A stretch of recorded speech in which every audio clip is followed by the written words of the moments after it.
Ladies and gentlemen, the late Herb Brooks, inducted into the Hockey Hall of Fame in the Builder category. Accepting on Herb's behalf is his son, Dan.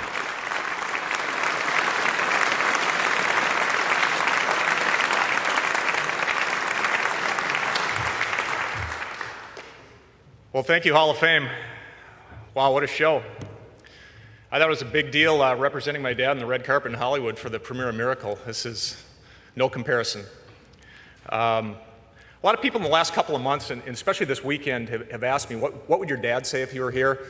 And it's hard to predict exactly what he would say, but I know whatever he did say, he would have been appreciative, he'd have been very honored, and he'd been very humbled to be here tonight with three great individuals like Mr. Hotchkiss, Mr. Duff, and the great Patrick Waugh.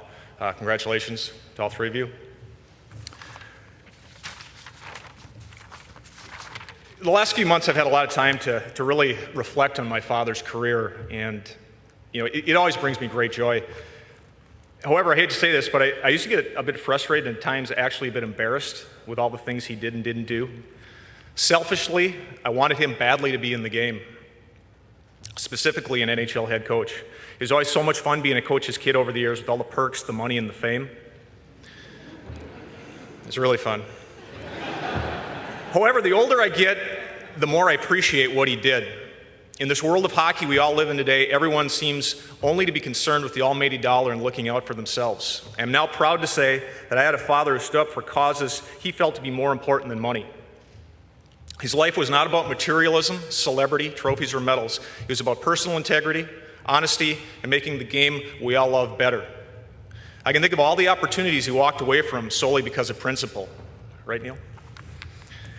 I don't know how many people in this world would refuse to accept cash under the table while coaching in Europe, or accept a Division II college job paying $20,000 a year and not applying for the numerous NHL openings solely to carry out the recently passed John Mariucci's dream of more Division I programs in the state of Minnesota.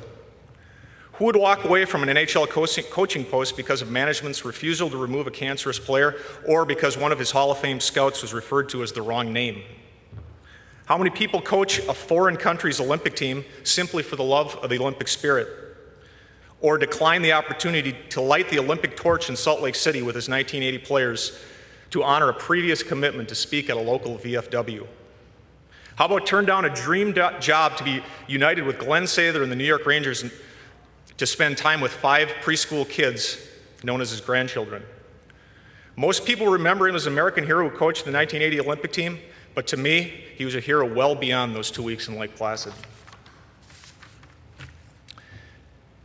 In summation, I'd like to say that when I think of all the celebrations my father had over the years, the one that I always remember is the one that took place during the gold medal ceremony in 1980 when Mike Ruzioni was up on that very small podium, and he called 19 of his teammates to join him.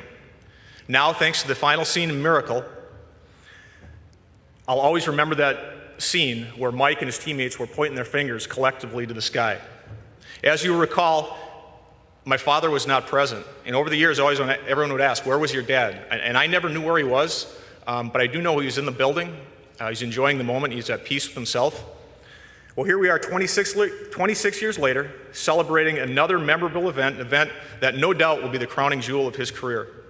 Having passed away 3 years ago, my dad obviously is not with us physically.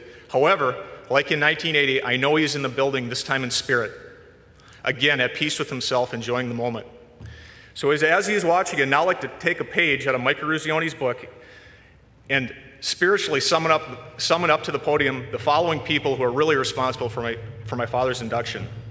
Herb Brooks Sr., Arnie Bauer, the boys of Hastings Pond, Rube Gustafson and the 1955 Johnson Governors, John Mayasich, Murray Williamson, John Mariucci, Paul Giel, Glenn Sonmore, Bill Butters, Mike Polich, Pat Phippen, Bill Baker, and the rest of the Minnesota Gophers, Art Kaminsky, Craig Patrick, Mike Ruzioni, Jim Craig, the Pittsburgh Penguins, Neil Broughton, Jack Blatherwick, John Davidson, Barry Beck, and the New York Rangers, Larry Hendrickson, Chris Chelios, and the 2002 Olympic team.